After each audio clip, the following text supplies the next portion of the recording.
शास्त्र कहता है कि परिवार का केंद्र स्त्री और धर्म होता है। दोनों का सम्मान ही परिवार और समाज को मजबूत बनाता है।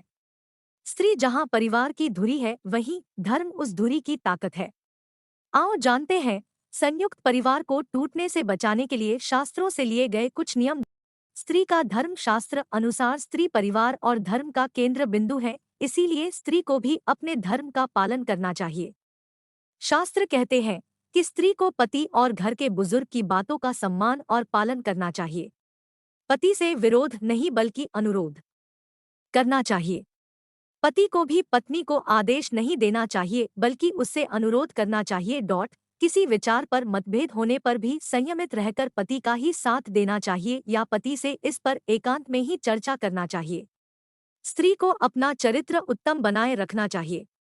शास्त्र कहते हैं कि जब पति पत्नी में आपसी कटुता या मतभेद न हो तो गृहस्थी धर्म, अर्थ व काम से सुख समृद्ध हो जाती है। पुरुष का धर्म शास्त्रों अनुसार जहां नारी की पूजा और सम्मान होता है, वहीं सुख, शांति और समृद्धि रहती है। पुरुष यदि स्त्री का उचित सम्मान नहीं करता, उसकी भावनाओं का ख्याल नहीं रखता है, तो उसका और उसके परिवार का जीवन नर्क के समान होगा। पुरुष को चाहिए कि वह एक पतिव्रत को धारण करे और विवाह के दौरान दिए गए वचन को कभी ना भूले। वह किसी भी प्रकार का नशा ना करे।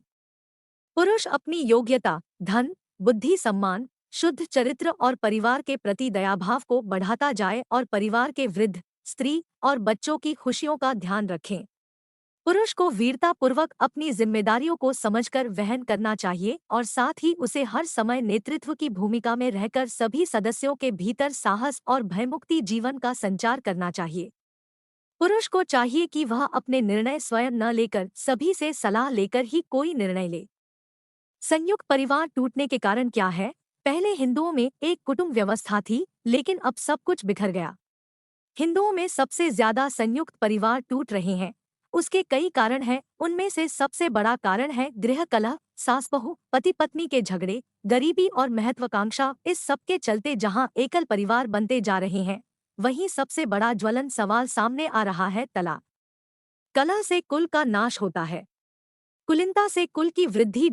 वर्तमान में हिंदू परिवार में अहंकार और ईर्ष्या का स्तर बढ़ गया है, जिससे परिवारों का निरंतर पतन हो रहा है। ईर्ष्या और पश्चिमी सभ्यता की सेंध के कारण हिंदुओं का ध्यान न्यूक्लियर फैमिली की ओर हो गया है, जो कि अनुचित है।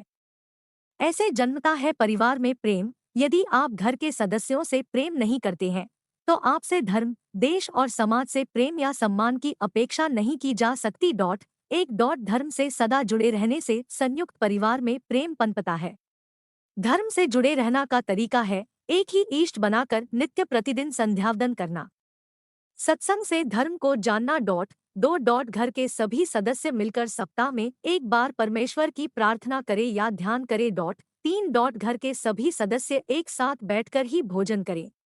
साथ बैठकर भोजन करने से एकता और प्रेम बढ़ता है। घर के सभी सदस्य एक दूसरे से हर तरह के विषयों पर शांतिपूर्ण तरीके से वार्तालाप करें। किसी भी सदस्य पर अपने विचार न थोपे। 5 घर में हंसी खुशी का माहौल रहे, इसके लिए सभी को अपने स्तर पर प्रयास करने चाहिए। घर में हर तरह के मनोरंजन के साधन रखें। 6 घर की अर्थव्यवस्था में सभी एक दूसरे का बराबर सहयोग करें। 7 कुल परंपरा रिवाजों का पालन करें। 8 संपत्ति और पूंजी का सभी पर अधिकार समझे। रिश्तों के बीच कभी भी रुपयों को न आने दे। घर का कोई भी सदस्य किसी दूसरे सदस्य से न तो अमीर होता है और न गरीब। सभी खून के रिश्ते होते हैं। 9 माता पिता, भाई बहन, बेटी बेटा और पत्नी के प्रति अपनी जिम्मेदारी समझे। 10 वर्ष में 1 या 2 बार मनोरंजन या पर्यटन के लिए सभी मिलकर बाहर जाएं। 12 परिवार के सदस्यों को जहां एक दूसरे की बुराई करने से बचना चाहिए, वहीं उन्हें घर की स्त्रियों के मायके की बुराई से भी दूर रहना चाहिए। 13 घर के सदस्य यदि एक दूसरे की तारीफ और सम्मान करेंगे तो निश्चित ही संयुक्त परिवार में एकजुटता आएगी।